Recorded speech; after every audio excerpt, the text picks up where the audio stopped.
Laurel Canyon non è stato un festival, non è stato un movimento organizzato, è stato un quartiere collinare sopra Los Angeles, dove nel giro di pochi anni alcuni dei più grandi songwriter della storia hanno iniziato a respirare la stessa aria. Laurel Canyon non è un luogo geografico, è un'idea di musica.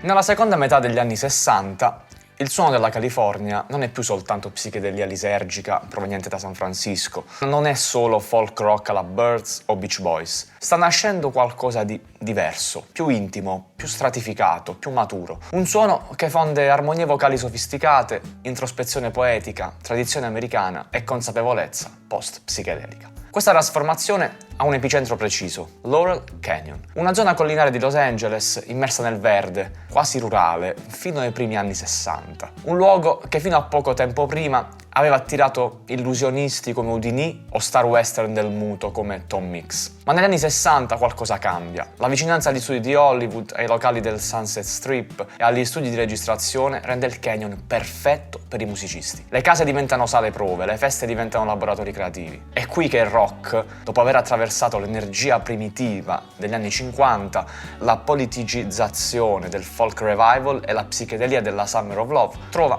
una nuova forma. La canzone come arte compiuta. Uno dei personaggi chiave di questo passaggio è David Crosby. Quando sale sul palco di Monterey nel 67, Crosby è ancora ufficialmente un Byrd, ma proprio lì si consuma la rottura con Roger McGuinn e Chris Hillman. I commenti politici di Crosby durante il set, in cui accenna a teorie sul coinvolgimento governativo nell'omicidio Kennedy, non vengono tollerati e ancora meno viene gradita la sua partecipazione alla performance dei Buffalo Springfield, dove sostituisce Neil Young su invito di Stephen Stills. È l'inizio di un'altra storia. Crosby rafforza i legami con la scena californiana più riflessiva e meno psichedelica. A Los Angeles i suoni della tradizione folk e blues sono ancora centrali. Il locale simbolo è Lush Groove sulla Melrose Avenue, aperto nel 58, vera università del folk della West Coast. Qui suonano Pete Seeger, John Baez, Muddy Waters, Johnny Cash. Qui iniziano le carriere di Ry Cooder, Taj Mahal,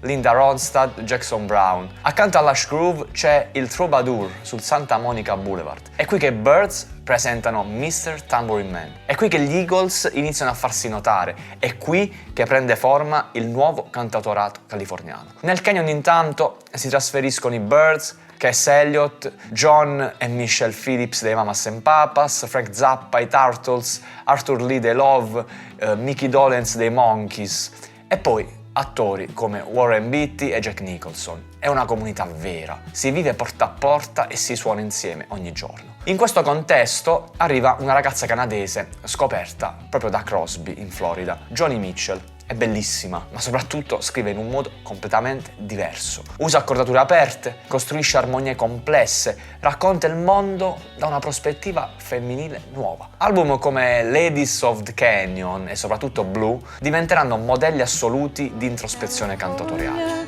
California, coming home. I'm gonna see the folks I dig. I'll even kiss the sunset. Nel frattempo, Stephen Stills è in crisi con Neil Young nei Buffalo Springfield. La tensione è diventata insanabile. La band si scioglie, Steele e Crosby iniziano a suonare insieme a casa di Mama Cass. Qualcosa funziona, ma manca una terza voce. È proprio Cass a suggerire il nome di Graham Nash, inglese ex Hollis in rottura con la sua band. Il primo incontro musicale tra Crosby, Steele e Nash avviene, secondo la leggenda, a casa di Joni Mitchell. Armonizzano su You Don't Have to Cry, è magia pura, le tre voci si fondono in modo naturale, quasi predestinato. Nascono i Crosby, Steele e Nash. Non scelgono un nome di fantasia, usano i cognomi per evitare le dinamiche tossiche delle band precedenti. Il loro album d'esordio del 69 definisce il West Coast Sound, armonie vocali cristalline, strumentazione elettroacustica, testi introspettivi ma anche politici. Sweet Judy Blue Eyes, Gunniver, Long Time Gone, Wooden Ships diventano standard. Go, take a sister and by the hand, lead her away from this forest. Quando si tratta di portare il progetto in tour, cercano un quarto elemento, Stevie Winwood sarebbe ideale, ma è impegnato con i Blind Faith. Entra Neil Young. Con lui diventano Crosby, Steele, Nash e Young. A Woodstock, la loro seconda esibizione ufficiale, diventano i Beatles americani. Intorno a loro gravitano altri abitanti del Canyon: Jackson Browne, Graham Parsons, Carole King, James Taylor. Tutti contribuiscono a definire una nuova centralità della canzone come forma narrativa personale. Ma Laurel Canyon non è solo armonia e introspezione. Nel 65, sulla spiaggia di Venice, si incontrano due studenti della UCLA, Ray Manzarek e Jim Morrison. Il primo sogna una band, il secondo scrive poesie. Nascono i Doors, nome ispirato al saggio di Aldous Huxley, The Doors of Perception. I Doors non sono come gli altri, non sono folk, non sono hippie, non sono armonici. Sono l'ombra del Canyon, l'anello di congiunzione con New York e Detroit. La loro musica unisce psichedelia, blues, letteratura, tensione urbana. Quando esce The Doors, nel gennaio 1967, l'album fatica a decollare, ma la versione radiofonica ridotta di Light My Fire cambia tutto. Diventa l'inno della Summer of Love.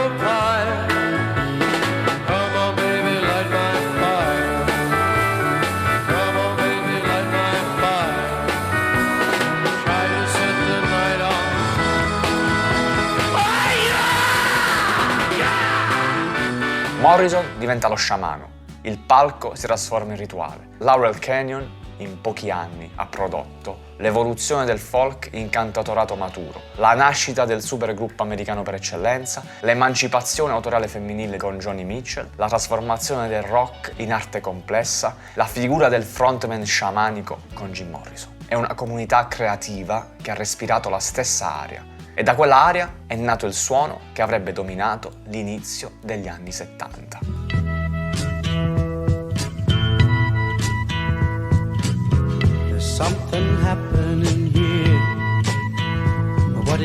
In descrizione una playlist con 10 brani fondamentali per comprendere al meglio cos'è stato Laurel Canyon.